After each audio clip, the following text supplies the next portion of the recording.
نہ جانے کیوں دوستوں مجھے کئی دن سے ڈاکٹر اسرار بہت یاد آ رہے ہیں۔ شاید نوجوان بچے تو ڈاکٹر اسرار کو اتنا نہیں جانتے ہوں گے، ہمارا جو 40-50 کے ہیں وہ سب ڈاکٹر اسرار کو جانتے ہیں کیونکہ ان کا انتقال ابھی کچھ چند سال پہلے ہی ہوا ہے۔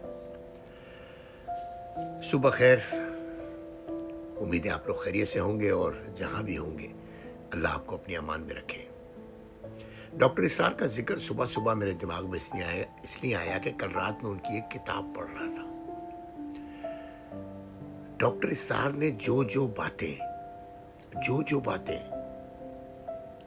ہمیں اس وقت میں بتائی تھی نا، 80s اور 90s میں، بخدا وہ ساری کی ساری باتیں صحیح ہو رہی ہیں۔ جس طرح انہوں نے بتایا تھا عراق کو ختم کیا جائے گا، جس طرح انہوں نے بتایا تھا کہ یہ گریٹ اسرائیل کس طرح ہم سب کو کھائے گا، اربوں سے کو کھا جائے گا، کس طرح کیا ہوگا، سب کچھ بالکل ویسے ہی ہو رہا ہے۔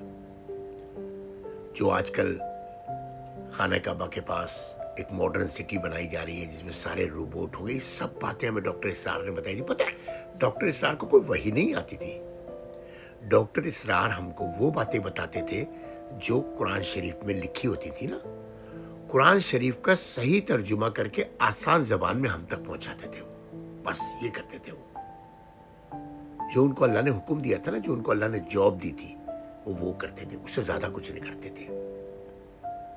آپ کو پتہ ہے ڈاکٹر اسرار جماعت اسلامی سے علیحدگی کے بعد کبھی بھی انہوں نے خواہش نہیں کی کہ انہیں جماعت اسلامی میں واپس لے لیا جائے، کیونکہ جماعت اسلامی کوئی سیاسی جماعت نہیں ہے، یہ عسکری جماعت ہے جو انہوں نے ہی بنائی ہے اپنے مفادات کے لیے۔ یہ ڈاکٹر اسرار بہت جلدی سمجھ گئے تھے، اور بھی بہت سارے لوگ الگ ہوئے ہیں جماعت اسلامی سے۔ جماعت اسلامی کا جو منشور ہے وہ بہت بہتر ہے، اسلام کے نام پر ہے، اسلام ہے سب، اس میں عمل کرنے پہ کوئی مجھے اعتراض نہیں ہے، مگر جہاں یہ عسکری لوگ اس کو یوز کرتے ہیں نا، وہ اعتراض ہے مجھے۔ پھر آپ جھوٹ بول رہے ہیں۔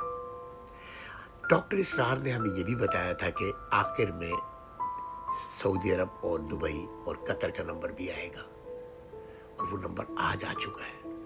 سمجھ لیں کہ ہم ان کی کتاب کا وہ پیج پڑھ رہے ہیں اس ٹائم، وہ پیج پڑھ رہے ہیں جو اس دور کا ہے۔ یعنی وہ ہمیں 80s 90s میں وہ باتیں بتاتے تھے جو 20-25 سال بعد ہونے والی تھی۔ یہ جو دوسرے ملا جن کے عموماً میں خلاف رہتا ہوں نا، جو آپ کو بغل کے بال کاٹنا سکھاتے ہیں، بس اس سے آگے آپ کو کچھ نہیں بتاتے اسلام۔ یہ بھی اسلام میں ہے، مگر اس کے بعد بھی تو بہت کچھ اسلام میں ہے، وہ بھی تو ہمیں بتاؤ۔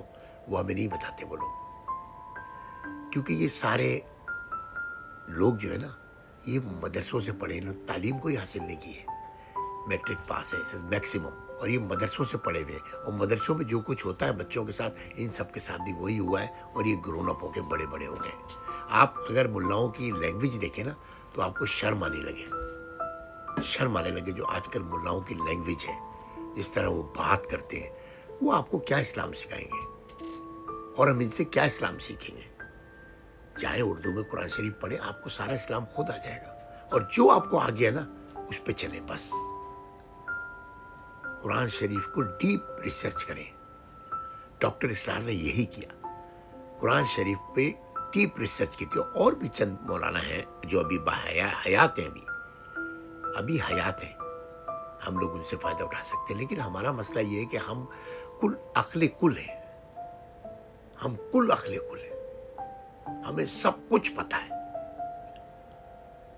جب قوم اس طرف آ جاتی ہے نا، تو اس قوم کے لیے ڈاکٹر صاحب نے کہا تھا کہ سب سے زیادہ گندی قوم جو ہوگی نا، وہ پاکستان کی ہوگی۔ ڈاکٹر اسرار کی اسپیچ ہے، آپ جا کے ریسرچ کر لیں، گوگل کر لیں، آپ کو مل جائے گی۔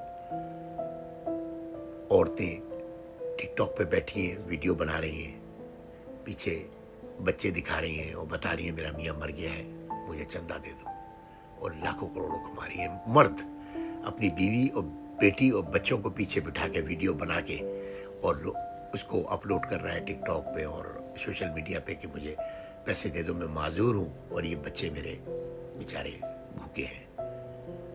عورتیں اپنا جسم بیچ رہی ہیں ٹک ٹاک پر۔